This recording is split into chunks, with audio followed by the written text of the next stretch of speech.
How do you find a CAD file for a standard part? One of the best places to go is McMaster Carr. So you can see it on the screen right now. This is the home page for McMaster Carr. It's www.mcmaster.com, and you can pick all sorts of different things that you might use as standard parts. Common one are fasteners, so we'll take a look at some fasteners here. Let's just do screws and bolts. This is probably the most common one. So we click on the screws and bolts. It takes us to a more detailed page. Let's say you want to include a socket head screw in your design. Go ahead and click on that, and then you have different types of socket head screws, so you have to figure out which one you want.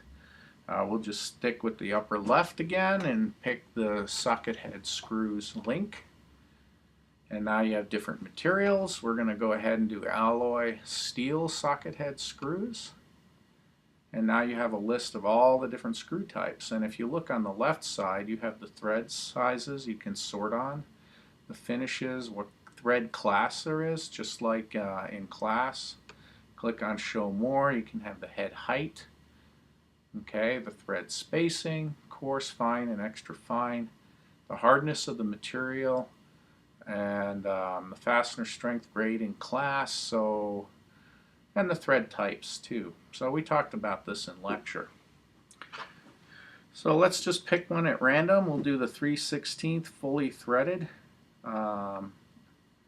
So we pick that part number, and it comes up. And it might be hard to see, but if you look at the product detail, there's a little icon here that says CAD on it.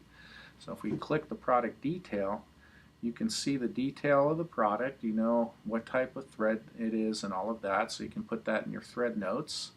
And then here is the CAD drawing of the actual fastener, and you can pick what flavored drawing you want. If you use 3D SolidWorks, you can use that for your assembly drawing. They also have 2D drawings as well, PDFs and all of that. We're going to pick the 3D SolidWorks one and go ahead and save that. And it saves it onto your hard drive. And then you can bring it into SolidWorks and incorporate it into your assembly drawing. There's no need to draw any of the standard parts, and I'd like you guys to try to do this.